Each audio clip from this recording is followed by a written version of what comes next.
Assalamualaikum warahmatullahi wabarakatuh. Alhamdulillahirabbil alamin. Wassalatu wassalamu ala asyrafil anbiya'i wal mursalin wa ala alihi wa sahbihi ajma'in, amma ba'du. Muslimin, muslimat, hadirin, hadirat yang dirahmati Allah Subhanahu wa taala, malam ke-9. Alhamdulillah, Allah telah izinkan kita untuk bertemu di Pusat Muhammadiyah ini pada malam yang ke-9.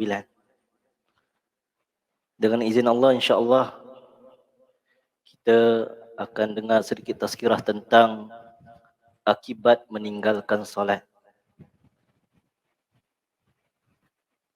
Apa akan jadi dekat kita kalau kita tinggalkan solat? Terasa tak? Terasa tak kalau kita tinggalkan solat? Bagi orang yang beriman, insya-Allah terasalah. Tapi ada juga orang yang beriman, dia kata dia Islam, dia mukmin, tapi dia tak rasa apa-apa pun. Kan? Dan alhamdulillah, malam yang ke-9 kita dengar lagi tentang solat. Sampai ada yang datang kasih feedback, maklum malas, Ustaz apa ni, Ustaz dah 3 hari saya dengar. Sekarang ni mungkin dah 9 hari kita dengar tentang solat. Kan? Inna solata tanha 'anil fahsya'i wan munkar. Solat itu mencegah kita daripada perbuatan keji dan mungkar. Nak tanya, Inna solata tanha 'anil fahsya'i wan munkar tu surah apa? Dalam surah apa? Semalam malam kita dengar kan? Dalam surah apa? Dalam surah apa? Dalam ayat yang keberapa? Apakah betul-betul telah membuat hati kita itu betul-betul mencegah daripada perbuatan keji dan mungkar? Apakah dah membuat kita, bukan saja diri kita tetapi keluarga kita? Apakah betul keluarga kita telah mencegah diri mereka daripada perbuatan keji dan mungkar? Kalau sudah, alhamdulillah. Bagaimana pula dengan masyarakat kita? Apakah mereka telah meninggalkan perbuatan keji dan mungkar? Tapi malam ini insya-Allah kita akan sedikit mendengar tentang akibat meninggalkan solat. Setidak-tidaknya ada 4 poin. Poin pertama, orang yang tinggalkan solat, dia tak dapat satu syurga ni, Allah kata. Jemaah kuliah subuh hari Ahad pagi selalu dengar. Kan? Syurga Firdaus. Orang yang tinggalkan solat, dia terlepas benda ni. Sebab apa? Sebab Allah Subhanahu wa taala berfirman, qad aflahal mu'minun allazina hum fi salatihim khashi'un. Sungguh benar-benar berjayalah orang-orang yang beriman, iaitu orang-orang yang dalam solatnya dia khusyuk. Kalau tak solat, macam mana nak dapat solat khusyuk? Kan? Dalam surah Al-Mu'minun, kurang-kurangnya Allah kasih 5 ciri orang-orang yang betul-betul beriman, dia amalkan benda itu, dan salah satunya adalah solat. Pertama, Allah kata solat orang yang khusyuk. Kemudian orang-orang yang beriman yang menjaga solat-solatnya. Ayat yang kedua dan ayat yang ke-9. 2 kali Allah sebut. Pertama orang yang khusyuk, kedua orang yang jaga solatnya. Kalau tak solat maknanya tak dapatlah jaga benda ni. Sebab apa Allah kata ulaika humul warisun allazina yarisunal firdausa hum fiha khalidun. Mereka inilah dalam ayat tu, dalam surah Al-Mu'minun, boleh cek. Ada 5 ciri-ciri yang Allah kata ulaika humul warisun, mereka inilah orang-orang yang mewarisi allazina yarisunal firdausa hum fiha khalidun, iaitu orang-orang yang mewarisi firdaus. Hum fiha khalidun, di dalamnya lah kekal selama-lamanya. Syurga firdaus tu syurga yang paling tinggi, Allah kata kan. Nabi SAW kata kan. Nabi kata kalau nak minta kepada Allah, mintalah firdaus. Sebab apa? Sebab syurga firdaus lah yang paling tengah, yang paling tinggi sekali, yang paling atas sekali. The best syurga.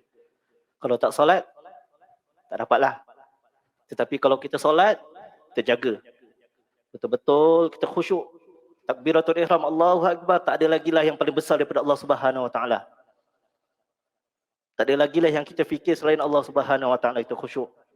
Nak dapat syurga Firdaus. Itu poin yang pertama. Kedua, kalau kita tak solat, kalau keluarga kita tak solat, kalau masyarakat kita tak solat, dia akan memberi kesan kepada umat setelahnya. Kita tak solat, keluarga kita tak solat, masyarakat kita tak solat, maka dia akan memberi kesan kepada umat setelahnya. Maksudnya apa? Umat setelah kita tak ada contoh nak ikut. Kalau masjid sekarang kosong, rasa-rasa umat selepas kita ni, masyarakat setelah kita ni, ada orang datang tak? Mungkin boleh terjadi, tapi nak kena usaha betul-betul lah, nak kena keras lah, usaha keras lah, supaya mereka datang ke masjid. Sebab apa? Sebab Allah Subhanahu Wa Taala bilang dalam surah Maryam, sebenarnya mula daripada ayat 58 sampai ayat 60. Allah kata, orang Nabi Allah Subhanahu Wa Taala berikan petunjuk kepada keturunan Nabi Ibrahim sampai ke Nabi Idris. Tetapi umat setelahnya itu ingkar, tak nak dengar dan tinggalkan solat. Kata Allah ayat 58, maka datanglah sesudah mereka pengganti yang buruk, yang menyia-nyiakan solat dan memperturutkan hawa nafsunya, maka mereka kelak akan menemui kesesatan. Kecuali orang yang bertaubat, beriman dan beramal soleh, maka mereka itu akan masuk syurga dan tidak dianiaya, dirugikan sedikit pun. Allah Subhanahu Wa Taala dah ingatkan dekat kita, tapi Allah Subhanahu Wa Taala beri contoh kepada umat-umat sebelum umat Nabi Muhammad sallallahu alaihi wasallam. Nabi mereka ketika Allah suruh solat, sujud. Tetapi umat setelahnya ingkar, tak nak sujud, dan umat setelahnya lagi juga akan ikut sekaligus, memang natural. Termasuk dalam keluarga kita juga. Agak-agak anak-anak kita nak solat tak? Kalau mak bapak dia tak solat. Sama juga macam gitu. Agak-agak mak bapak kita solat tak? Kalau atuk, nenek mereka pun tak solat. Dia akan ikut. Kecuali mereka yang bertaubat, yang beramal soleh, ada kesedaran, maka mungkin flow itu mungkin boleh terputus, dan insya-Allah umat setelahnya akan ikut juga solat. Poin yang ketiga, Allah Subhanahu Wa Taala sebut dalam surah Al-Maun. Selalu kita dengarkan surah Al-Maun. Fawailul lil musallin allazina hum an salatihim sahun. Maka celakalah bagi orang-orang yang solat, iaitu orang-orang yang lalai dari solatnya. Ulama kata dalam sini ada dua poin dekat ayat ini. Celakalah, maka maksudnya binasalah, akan masuk ke dalam neraka lah. Itu poin yang pertama, bagi orang-orang yang lalai solatnya. Lebih perinci lagi, orang-orang yang melambat-lambatkan solat atau dia sengaja tinggalkan dia punya, contoh solat asar dia tak solat terus dia skip, dia masuk solat maghrib dan sebagainya. Orang-orang yang lalai. Pertama, ulama kata binasalah, masuk ke dalam neraka. Kedua, ulama kata dia akan masuk ke dalam neraka yang namanya wail. Neraka wail, iaitu neraka bagi orang-orang yang lalai. Keempat, orang yang ingkar. First, yang tadi itu kita kata orang yang dia tak ingkar tetapi dia lalai, dia dimasukkan ke dalam neraka. Yang kedua, orang yang ingkar. Dia bukan tak nak solat saja tapi dia ingkar. Sebagian ulama kata dia kalau dah ingkar maknanya dia dah kufur. Tetapi orang yang tak solat, sebagian jumhur ulama kata orang yang tak solat dia dapat dosa besar. Ulama kata, sebagian kata mesti qada balik, kan? Sebagian ulama kata tak payah qada lah. Yang penting dua-duanya kena taubat. Tinggalkan solat, kena taubat. Kalau tak ada masalah. Sama ada dimasukkan ke dalam neraka wail atau dimasukkan ke dalam neraka sakar. Boleh buka surah Al-Muddassir ayat 38 sampai ayat 46, kata Allah Subhanahu wa taala, tiap-tiap diri bertanggungjawab atas apa yang telah diperbuatnya, kecuali golongan kanan. Golongan kanan ini berada di dalam syurga.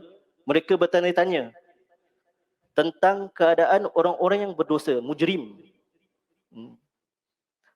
Selain perkataan orang, kira orang yang berdosa ni dia ada perkataan satu, mujrim. Kalau ramai, mujrimun. Kan? Orang yang masuk syurga tanya, bagaimana keadaan orang-orang yang mujrim? Apakah yang memasukkan kamu ke dalam neraka sakar? Orang-orang yang golongan kanan yang masuk syurga kan tanya kepada orang mujrim ni yang buat perkara-perkara dosa besar. Apa yang buat kamu masuk ke dalam neraka sakar? Golongan mujrim ni menjawab, kami dahulu tidak termasuk orang-orang yang mengerjakan solat. Dan kami tidak pula memberi makan orang miskin. Dan kami membicarakan perkara-perkara yang batil bersama orang-orang yang membicarakan perkara-perkara yang batil. 3. Dan kami mendustakan hari pembalasan. Mendustakan hari kiamat. Ini semua orang-orang yang ingkar. Jadi jemaah hadirin hadirat yang dirahmati Allah Subhanahu wa taala, semoga bermanfaat. Jagalah solat kita kerana ia memberi kesan. Kesan untuk diri kita, kesan untuk keluarga kita, kesan untuk masyarakat kita, dan juga kesan untuk umat setelah kita. Jadi jaga solat, akibatnya sangat besar. Semoga kita semua dimasukkan ke dalam syurga, khususnya syurga yang paling tinggi, iaitu syurga Firdaus. Subhanakallahumma wa bihamdika asyhadu an la ilaha illa anta astaghfiruka wa atubu ilaik. Assalamualaikum warahmatullahi wabarakatuh.